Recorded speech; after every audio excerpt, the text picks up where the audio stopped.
আলু খেতে পছন্দ করেন তাদের জন্য আজকের রেসিপি, তাও আবার পটেটো চিজ কাটলেট। হাই বন্ধুরা, ইউনিক কিচেন রেসিপি চ্যানেলে আপনারা সকলকে স্বাগত জানাই। কেমন আছেন? আশা করছি ভালোই আছেন। আমিও খুবই ভালো আছি।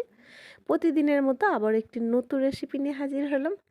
এই রেসিপিটি কিন্তু দারুণ খেতে লাগে, একদম ক্রিস্পি, টেস্টফুল এবং সন্ধ্যার নাস্তার জন্য একদম পারফেক্ট। চলুন কথা না বাড়ি, ইনগ্রিডিয়েন্টসে কী কী লাগে একটু ঝটপট দেখে নেওয়া যাক।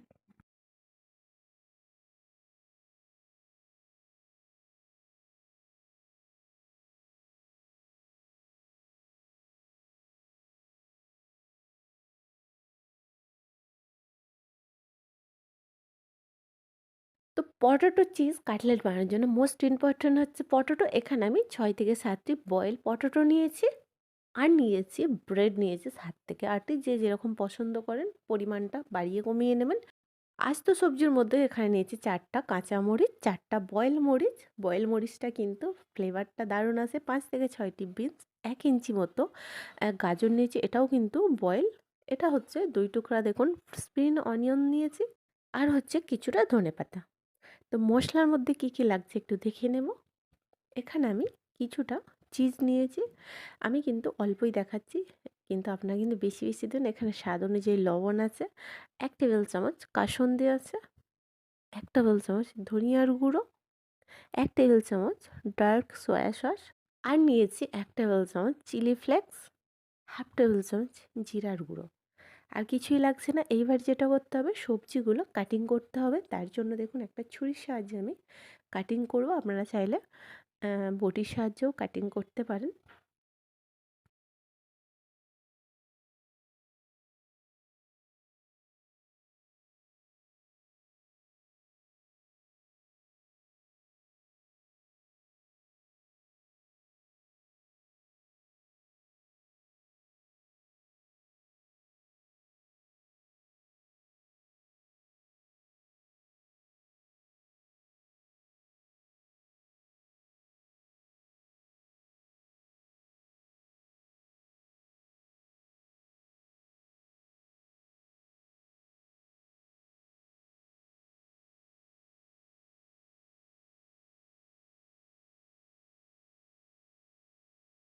তো বিনসটা সমস্তই আমাদের কুচানো হয়ে গেছে। এইবার হচ্ছে যে গাজরটা তো গোটা রেখেছি, তার জন্য এই মাঝ বরাবর এইভাবে একটু চাকুর সাহায্যে পাতলাভাবে কাট দেবেন। তারপর হচ্ছে একদম স্লাইসভাবে এটাকে ছোট ছোট করে কাটিং করতে হবে। সেম একই প্রসেসে কিন্তু দেখুন আমি স্প্রিং অনিয়ন্সটা কিন্তু নিচের দিকটা নিয়েছি, তার জন্য মোটা মোটা, তো তার জন্য মাঝখানে একটা জাস্ট একটা লাইন করে দিলাম যাতে কাটতে সুবিধা হয় এবং কাটিংগুলো খুবই স্মুথলি একদম ছোট ছোট হয়।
সমস্ত সবজি কিন্তু আমার কাটিং হয়ে গেছে।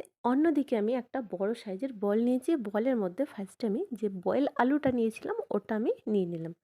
তো হালকা হট আছে, মানে হাতটা গরম, তো ছাঁকা লেগে যাওয়ার জন্য, তার জন্য আমি একটা চামচের মাধ্যমে একটু ম্যাশ করে নিচ্ছি। আপনারা চাইলে অনেকটা ঠান্ডা করে হাত দিয়ে এটাকে ম্যাশ করে নিতে পারেন। তো চামচের মাধ্যমে তো খুব একটা ম্যাশ হবে না, হাতে যেরকম হয় আর কি। তার জন্য আমি লাস্ট হচ্ছে হাত দিয়ে এটা ভালোভাবে একটা ম্যাশ করে নেব, যাতে আলুর ভিতর যে গাঁটলি থাকে একটা, সেটা না থাকে এর মধ্যে। তো সুন্দরভাবে ম্যাশ হয়ে গেছে, দেখতেই পাচ্ছেন। এইবার হচ্ছে যেসব সবজিগুলো আমি কাটিং করলাম সমস্ত সবজি এর মধ্যে অ্যাড করে দেব।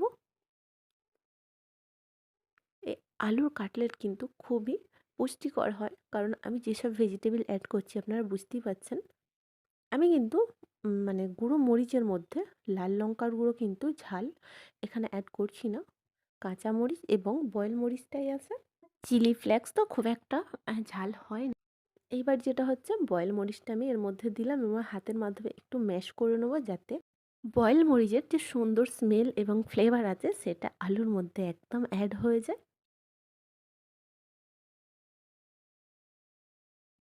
এই স্টেজে আমাদের যে গুঁড়ো মশলাগুলো নিয়েছিলাম অ্যাড করবো। ফার্স্ট আমি স্বাদ অনুযায়ী লবণটা দিলাম, এরপর হচ্ছে চিলি ফ্লেক্স, ধনিয়ার গুঁড়ো, জিরার গুঁড়ো, কাসুন্দি। আপনারা পরিমাণগুলো বাড়িয়ে কমিয়ে। লাস্ট ইনগ্রিডিয়েন্টস হচ্ছে সয়া সস। সয়া সসটা দেওয়ার পর ভালোভাবে আবারও কিন্তু আলুর সাথে ভালোভাবে মাখিয়ে নেব।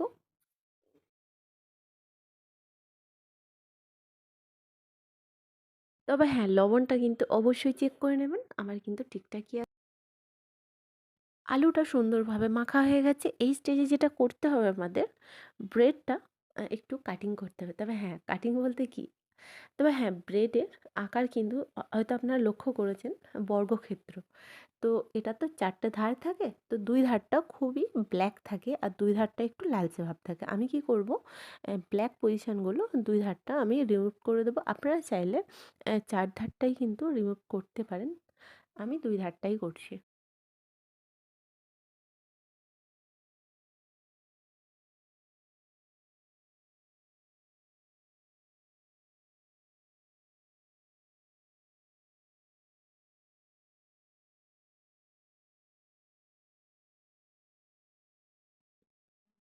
এইবার যেটা করতে হবে, আমি একটা বাটির মধ্যে বেশ খানিকটা পানি নিয়েছি। পানির মধ্যে একটা ব্রেড নিয়ে একটু ডিপ করতে হবে। ডিপ করার পর সঙ্গে সঙ্গে তুলে নেওয়ার পর হাতের তালুতে রেখে ২টা হাতের তালু একটু প্রেস করতে হবে।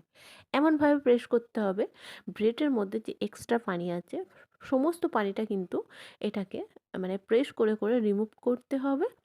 রিমুভ করার পর কী করতে হবে, ওই যে আলু মাখা আছে আমাদের, আলু মাখাটা অল্প নিতে হবে। নেওয়ার পর ওর মধ্যে একটু চিজ দিয়ে সামান্য পরিমাণে, আপনারা যে যেরকম মানে চিজ পছন্দ করেন আর কি, যে বেশি পছন্দ করেন বেশি দেবেন, যে মিডিয়াম করেন সেটা দেবেন। আমি অল্প করেই দিচ্ছি। দেওয়ার পর হচ্ছে হাতের ২টা তালুর মাধ্যমে এটাকে মানে ব্রেডটা এইভাবে মুড়ে দেবেন। মুড়ে দেওয়ার পর কী করতে হবে, আমরা যে কাটলেটের একটা শেপ, সেই শেপটা দেবো। আপনারা চাইলে রাউন্ড শেপও দিতে পারেন। আমি কিন্তু কাটলেটের শেপ দেবো, মানে হচ্ছে ডিম্বাকৃতি।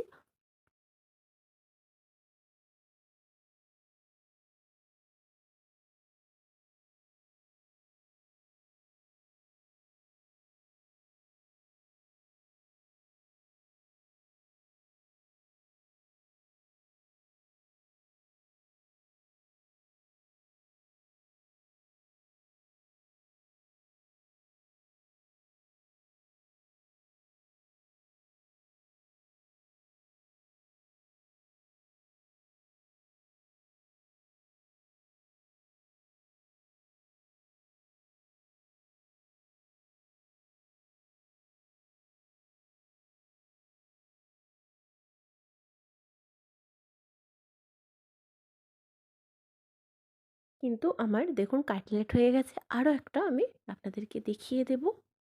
এইসব ছোটো ছোটো টিপসগুলো আপনারা অবশ্যই ফলো করবেন প্রত্যেকবারের মতো। প্রত্যেক রেসিপি কিন্তু আপনাদের কাছেও ইজি মনে হবে। রান্না করা কিন্তু খুব একটা বড় কাজ না, ঠিক আছে? খুবই সামান্য ছোট কাজ। আমরা যদি মন দিয়ে এবং স্টেপ বাই স্টেপ ঠিকঠাকভাবে ফলো করি না, সবাই কিন্তু এইসব রেসিপি এবং রান্না করতে খুব মজাই করবে। আমিও কিন্তু খুব মানে এক্সাইটেডভাবে রান্না করি আর কি।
হ্যাঁ, একটা জিনিস লক্ষ্য রাখবেন, খুবই আলতো হাতে কিন্তু যখনই প্রেস করবেন মানে হচ্ছে কাটলেট শেপটা দেবেন, এইভাবে দেখে নিন একবার, ভালো করে ফলো করুন।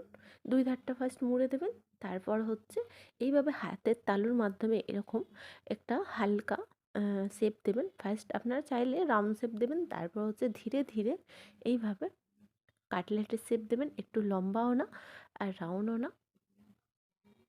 আপনাদের যে যেরকম পছন্দ করেন সেরকমই শেপ দেবেন। আমার কিন্তু এটা ব্যাপক লাগে। এই আলুর কাটলেটটা যখনই আমি বানাই, আমাদের বাড়ির বাচ্চারা কিন্তু খুবই মজা করে, আনন্দ করে খায় এবং যখনই খাওয়া শেষ হয়, আবারও বায়না ধরে যে পরের দিন কিন্তু চাই এটা। তো আপনারাও বাড়িতে ট্রাই করতে পারেন। সবাই কিন্তু খুবই মানে মজা করে খাবে এবং আপনার খুবই তারিফ করবে। আর আপনার মনের ভিতরে কিন্তু খুবই আনন্দ ফিল হবে।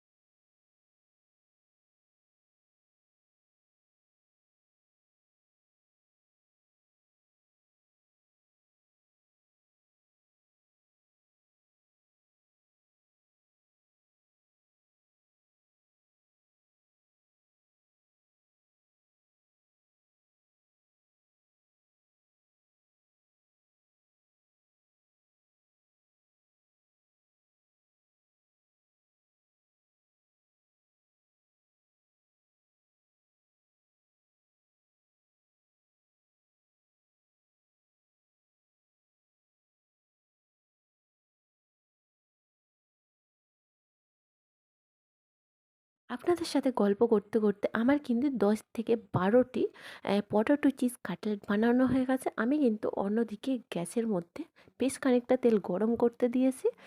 তেলটা বেশ ভালো করে গরম হলে গ্যাসের ফ্লেম একটু মিডিয়াম করে রাখবেন।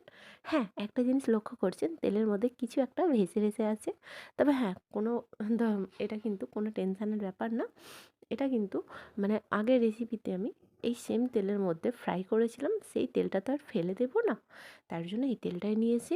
এইবার যেটা করতে হবে, এই ফুটন্ত তেলের মধ্যে মানে ওই যে আলুর কাটলেটগুলো একে একে আমি সমস্ত দেবো না, ৫ থেকে ৬টা করে দেব, যাতে ভালোভাবে দুই ধারটা ফ্রাই হয়ে যায়। বেশি দিলে আর কি দুই ধারটা মানে একে অপরের সঙ্গে চিপকে যাবে আর কিন্তু উল্টে পাল্টানোর সময় অসুবিধা হবে।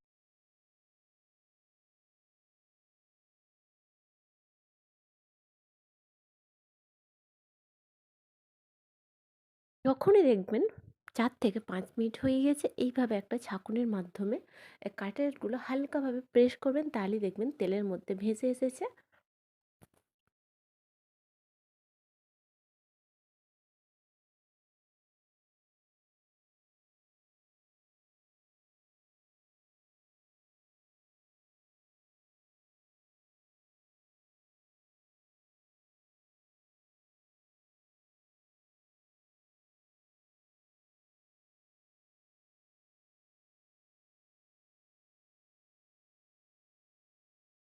এবার যেটা করতে হবে, নিচের পজিশনটা আমাদের প্রায় লাল হয়ে এসেছে। ছাঁকুনির মাধ্যমে হালকাভাবে এইভাবে উল্টে দেবেন, যাতে উপরের পজিশনটাও নিচে থেকে ফ্রাই হয়ে যায়।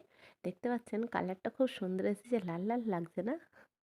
এই আলুর কাটলেট আমি বাচ্চাদের থেকে বেশি আমি বেশি মানে মজা পাই। এতটাই মানে দারুণ লাগে। আমার খুব পছন্দের একটা ডিশ এটা।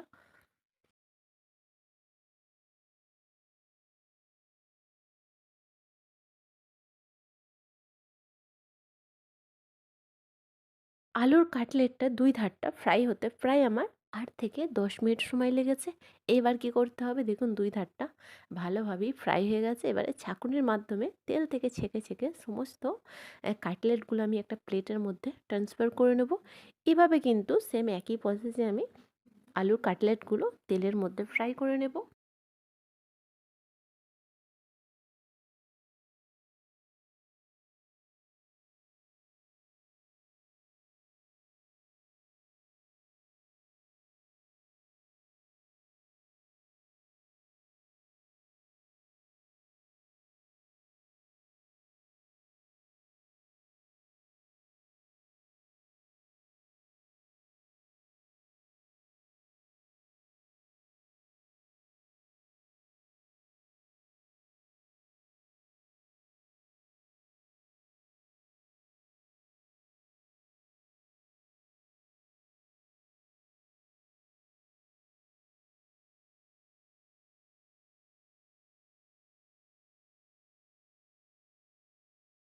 এই পটেটো চিজ কাটলেট কেমন লাগলো অবশ্যই কমেন্ট বক্সে জানাতে ভুলবেন না। যারা যারা আমার চ্যানেলটি এখনও সাবস্ক্রাইব করেনি অবশ্যই সাবস্ক্রাইব করে দেবেন, পাশে থাকা বেল আইকনটি প্রেস করবেন।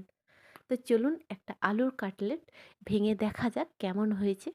চিজ পটেটো কাটলেট একটা আমি আপনাদেরকে ভেঙে দেখাবো।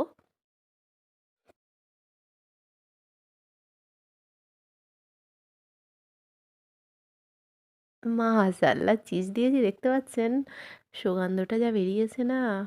এটা কিন্তু আপনার চাটনির সাথে খেতে পারবেন, সিজুয়ান চাটনি এবং টমেটো সস এবং পেঁয়াজ।